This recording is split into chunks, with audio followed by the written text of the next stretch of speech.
जय हिंद साथियों, डॉक्टर संग्राम पाटिल बात कर रहा हूँ। साथियों, जम्बूद्वीप के इतिहास में जिसे आज भारत या इंडिया कहा जाता है, बल्कि ये पूरा अखंड जम्बूद्वीप नहीं है, इसके कई टुकड़े-टुकड़े अब हो गए हैं।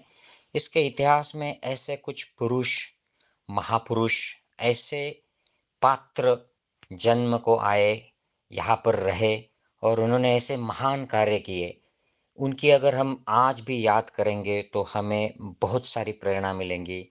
हम उनकी प्रेरणा से बहुत अच्छे काम कर पाएँगे हमारे समाज में, देश में, यहाँ तक कि सारी दुनिया में भी ये अगर उनके संदेश, उनके कार्य के बारे में हम अ, इन्फॉर्मेशन लोगों को पहुँचाएँ, अलग-अलग ज़रिए से सोशल मीडिया से, आर्टिकल से, किताबों में या अपने स्पीच में, तो ये सारे समाज के लिए बहुत फ़ायदेमंद होगा। और इन्हीं कैरेक्टर्स में से एक हो गए हमारे एक इतिहास पुरुष, उनका नाम था अनाथ पिंडक। अनाथ पिंडक ये श्रावस्ती के, जिसे उस वक़्त सावथी कहा जाता था, वहाँ के एक धनवान सेठ हुआ करते थे।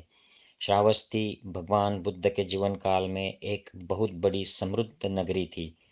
आचार्य बुद्धघोष के अनुसार उस समय यहाँ पर 57,000 परिवार रहते थे और काशी कौशल प्रदेश की, जिसमें 80,000 गांव बसे हुए थे, यह सबसे बड़ी नगरी मानी जाती थी। यह बहुत बड़ी मार्केट सिटी थी साथियों। इसलिए कौशल नरेश प्रसेनजित ने इसे अपनी राजधानी का शहर बनाया था। दूर-दूर के सौदागर श्रावस्ती के बाजारों में आकर पूछते, यहाँ क्या सामान है? कि भंडंग अत्थी।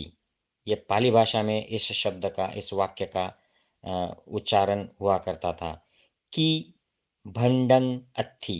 तो उन्हें उत्तर मिलता कि सभी कुछ है, सबंग सब्बंग अत्थी। तो सब्बंग अत्थी की अ, उस वक्त सावस्थी, ऐसा इसका रूपांतरण हुआ था, सब्ब अत्थी सावत्थी। तो ये नाम इस शहर को पड़ा था। तो श्रावस्ती में अ, रहते हुए अनाथ पिंडक का व्यापार दूर तक चलता था, अलग-अलग शहरों में, अलग-अलग राज्यों में। श्रावस्ती ये बड़ी बिज़ी, वेल कनेक्टेड प्लेस हुआ करती थी।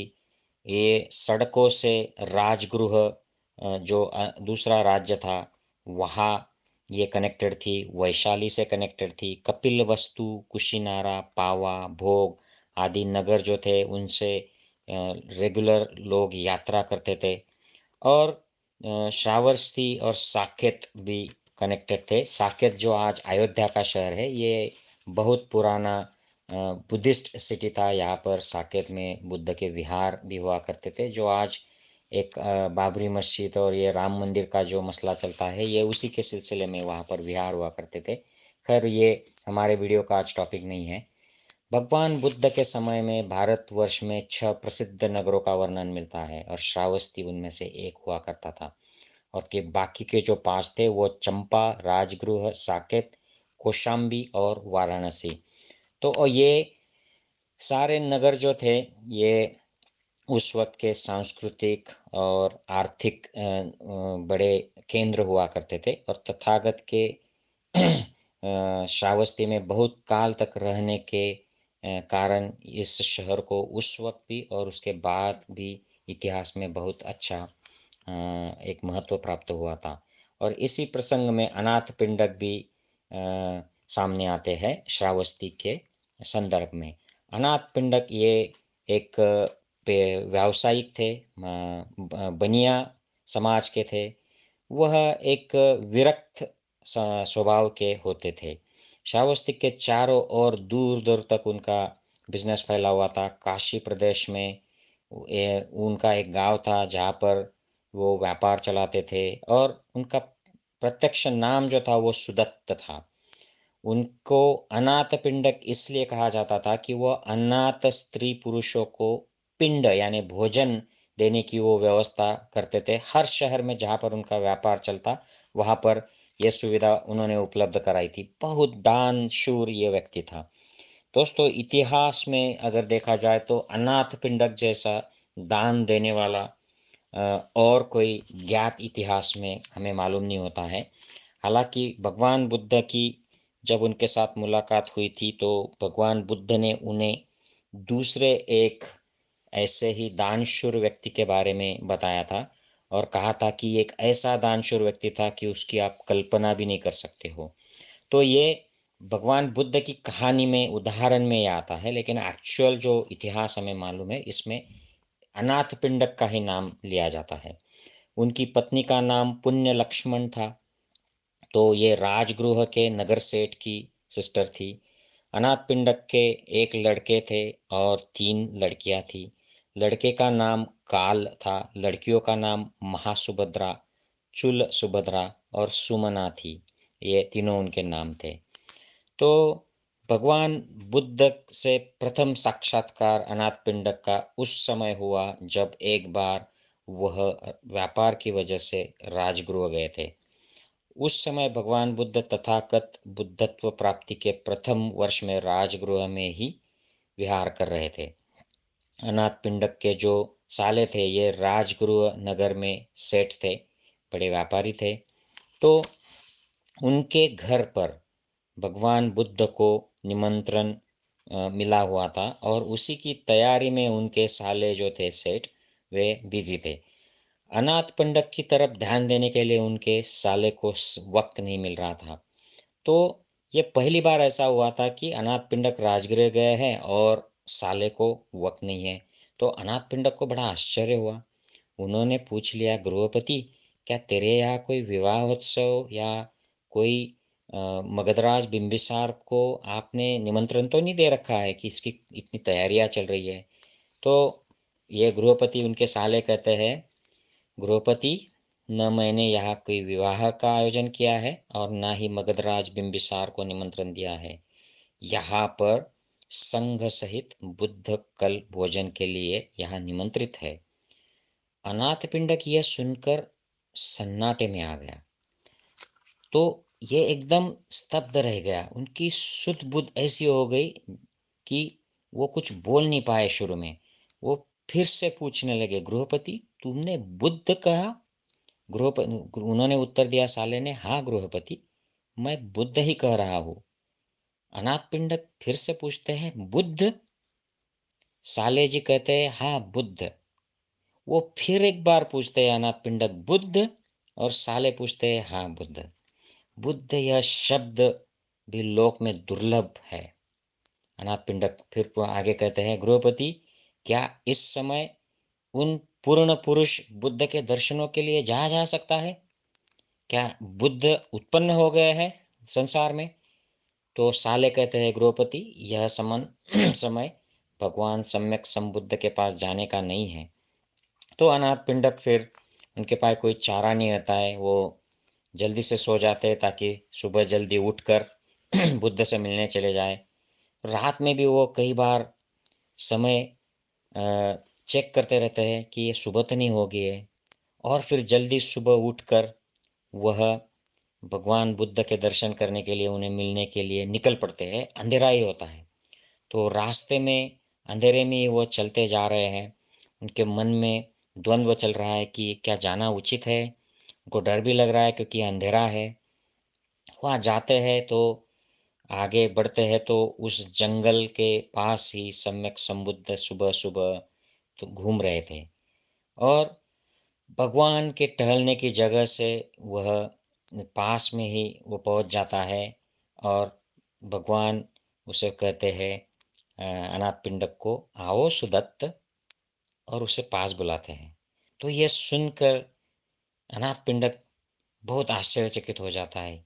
उसे बड़ी प्रसन्नता होती है कि इन्होंने मेरा ऐसा नाम लिया जो लोग भुला चुके हैं, क्योंकि उनका अनाथ पिंडक ही नाम पड़ गया था।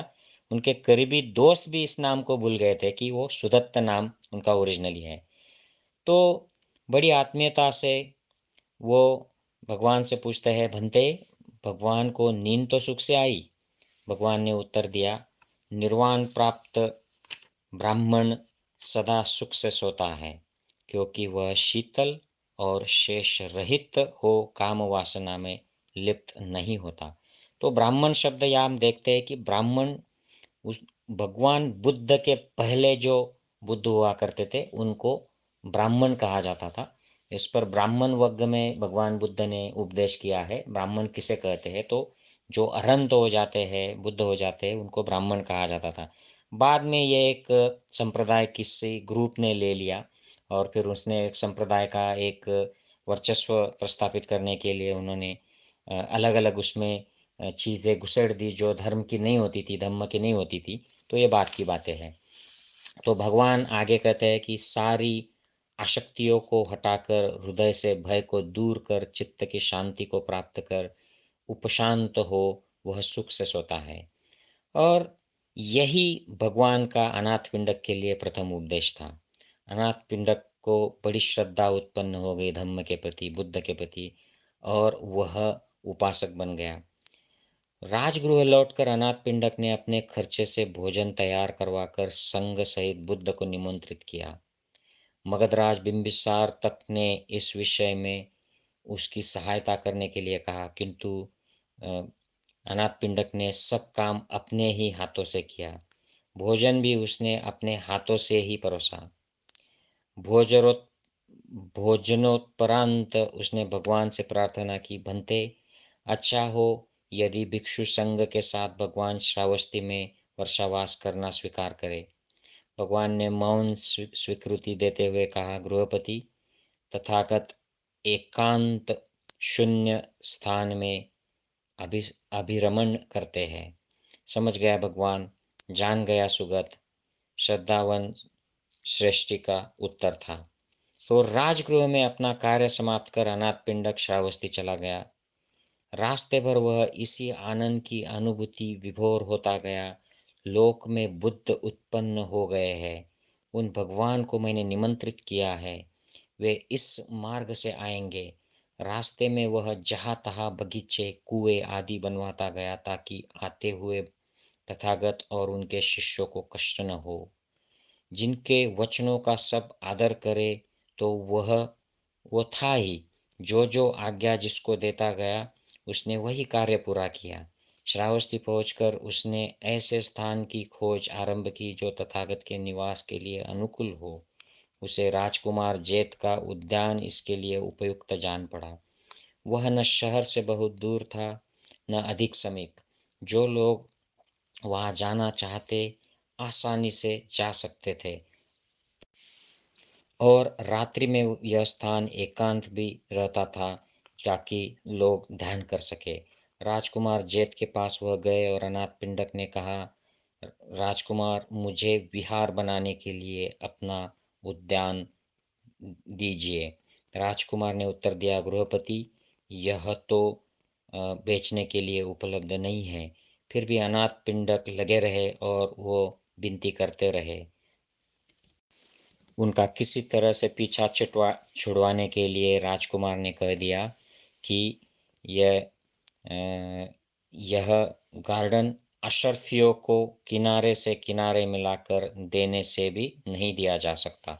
मतलब इस गार्डन में एक किनारे से दूसरे किनारे तक आप सोने की जो कॉइन्स है वो अगर डाल दे, तब ये गार्डन, इसकी ये कीमत होगी।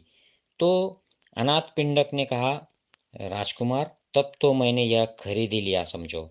और वह निकल पड़े। और फिर उसके बाद अनाथ पिंडक ने अपने नौकरों को लगाकर यहाँ पर सारे गाड़ियाँ भर भर कर सोने की मोहरें या अपने घर से लाई, और वो गार्डन में एक किनारे से दूसरे किनारे के और बिछाते हुए चलने लगे।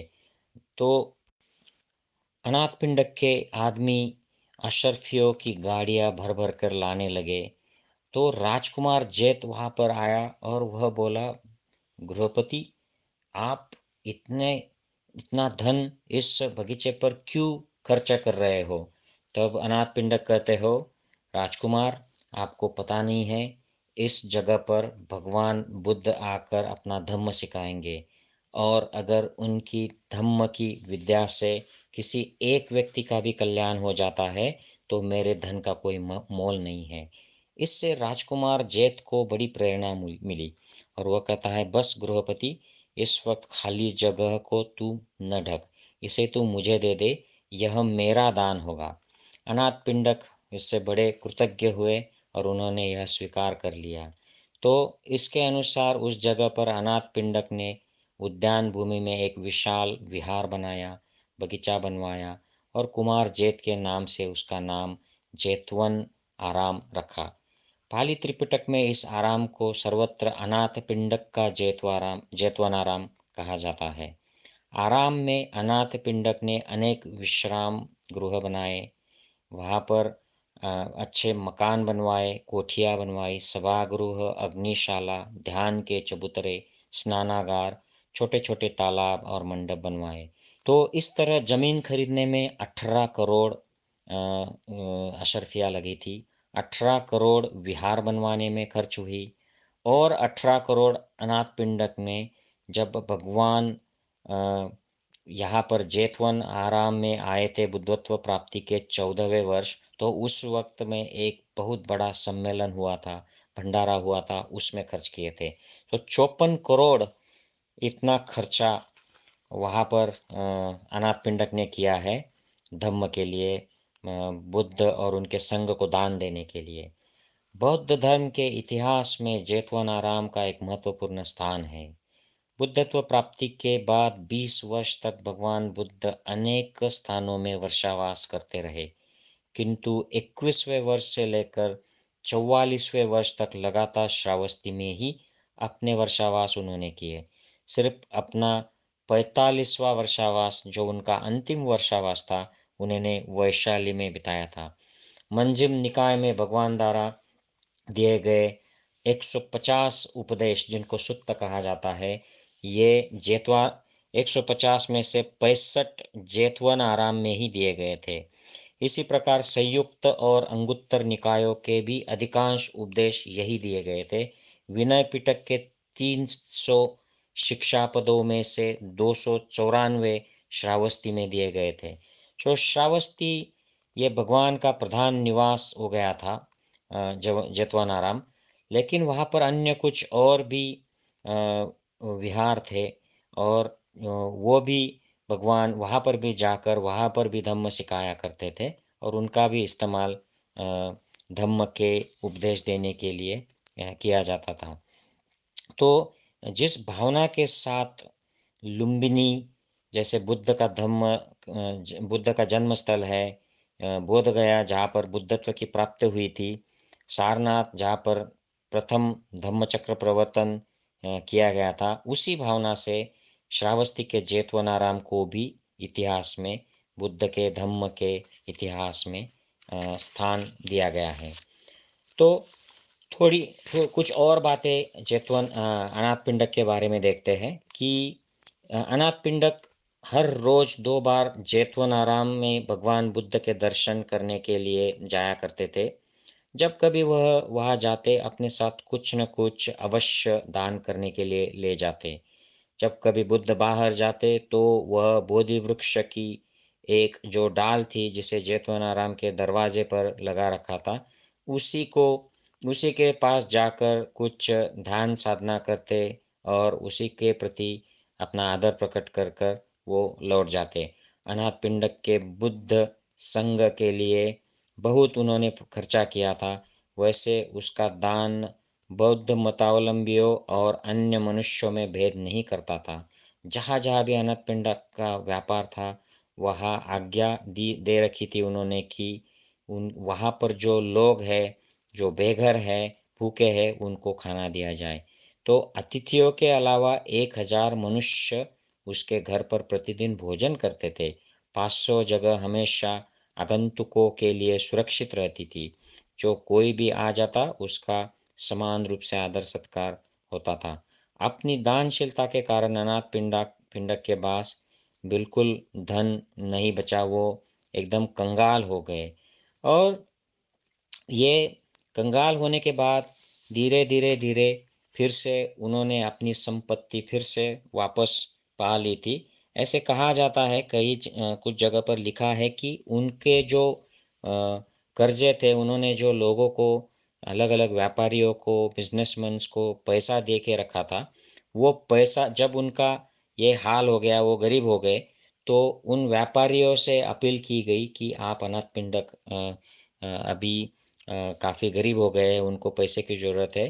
तो उन व्यापारियों ने, जिन्होंने भी वो पैसा वापस किया, वो इतना धन वापस आ गया कि अनाथ पिंडक जितने अमीर थे, उससे भी ज़्यादा फिर से अमीर हो गए थे। ऐसे 1-2 जगह पर इसके रेफ़रेंसेस मिलते हैं। तो अनाथ पिंडक पूर्णतः ये धम्म के, बुद्ध के और संघ के प्रति समर्पित हो गए थे, और इनका उनका अ, वो जो गरीब होने का जो काल था, उस वक़्त उन्हें बड़ा दुःख हुआ अनाथ पिंडक को, कि मेरी गरीबी की वजह से मैं ठीक से धम्म की, भगवान की सेवा नहीं कर पा रहा हूँ। तो उस वक़्त भगवान ने उन्हें सांत्वना दी थी और कहा था कि दान की महत्ता द्रव्य से नहीं किंतु हृदय से होती है। अनाथ पिंडक को भगवान के उपदेश से बड़ी शांति मिली थी, और अनाथ पिंडक की महत्ता बुद्ध संघ में उनकी दान के कारण नहीं थी, बल्कि उनके गुणों के कारण थी। एक बार तो स्वयं भगवान बुद्ध ने उन्हें हल्की चेतावनी देते हुए कहा था कि विहारों को बनवाना या भिक्षु संघ को दान देना उतना उतना महत्वपूर्ण नहीं है, जितना शुद्ध आचरण का अभ्यास, शांति का व्यवहार और अनित्यता का चिंतन। इनमें भी प्रत्येक उत्तरोत्तर का महत्व पूर्ववर्ती गुण से बढ़कर है। भगवान ने यह भी कहा था कि केवल प्रभुत दान देकर ही संतुष्ट हो जाना ठीक नहीं है, बल्कि देने वाले को यह भी सोचना चाहिए कि चित्त की शांति से उत्पन्न सुख का भी वह अपने जीवन में अनुभव कर रहा है या नहीं। अनाथ पिंडक ने भगवान बुद्ध के इस उपदेश के अनुसार ही उस वक्त सर्वोत्तम तत्व की साधना करने का प्रयत्न किया। इसका सबसे बड़ा लक्षण उनके जो गुण विकसित हुए, उनमें दिखाई देता है। तथागत के गौरव से तो हम वह इतना दबा हुआ था कि कभी उसने तथागत को प्रत्यक्ष प्रश्न पूछने की हिम्मत नहीं की थी। वह समझता था कि उन्हें प्रश्न पूछकर कष्ट क्यों देना। लेकिन अनाथ पिंडक बुद्ध के नाम पर अपना सब कुछ, दुखी मानवता को भेंट कर, गरीबी का व्रत उन्होंने ले लिया था। गरीब की तरह वो रहते थे। उसे उपदेश करने के लिए भगवान स्वयं ही प्रेरित हो जाते थे।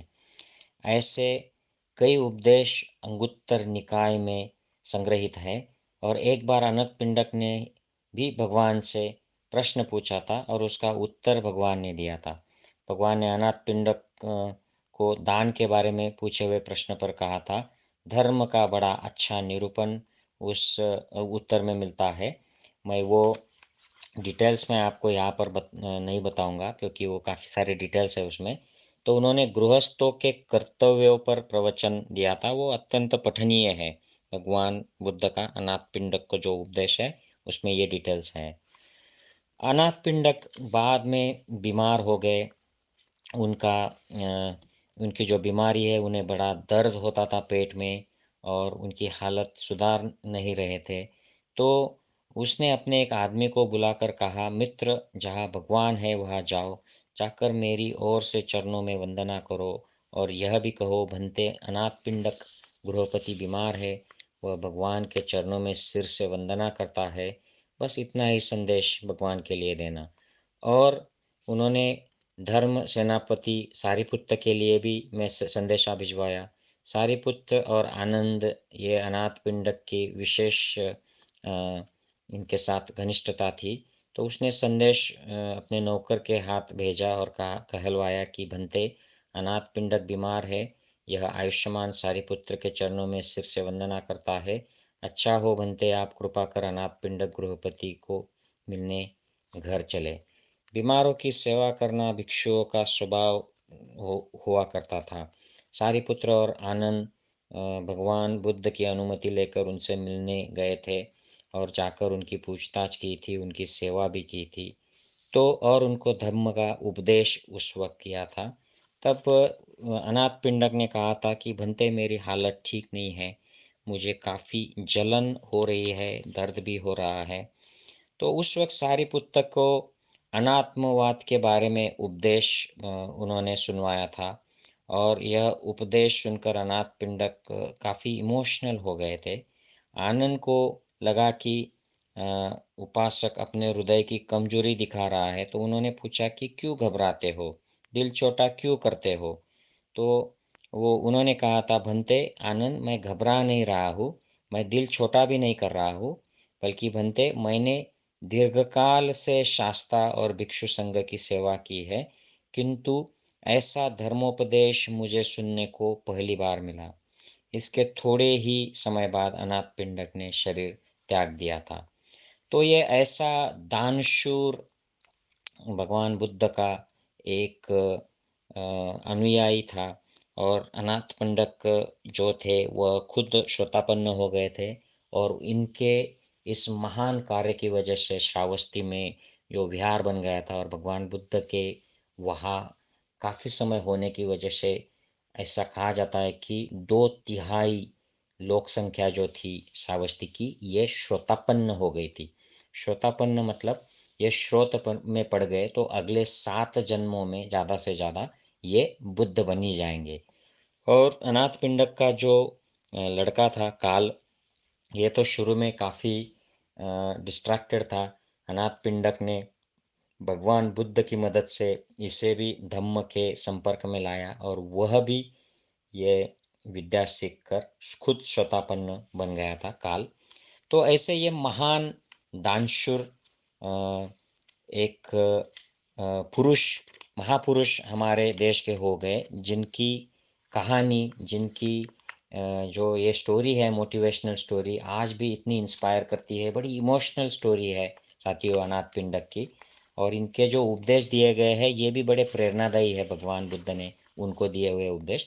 जिनको जिनको धम्म की या इस उपदेशों की, स्पिरिचुअलिटी की और ज़्यादा चाह है वो लिटरेचर में देख सकते हैं, ये सब कुछ अवेलेबल है बुद्धिज़्म के लिटरेचर में। मैं आशा करता हूँ this all make sense to you. जुड़े रहिए चैनल से ताकि आप इसी तरह के इंटरेस्टिंग टॉपिक्स जो हमें पता नहीं होते और कहीं कवर नहीं होते काफ़ी सारे जगह पर, ये मैं यहाँ पर कवर करने का प्रयास करूँगा। टेक केयर, जय हिंद साथियों।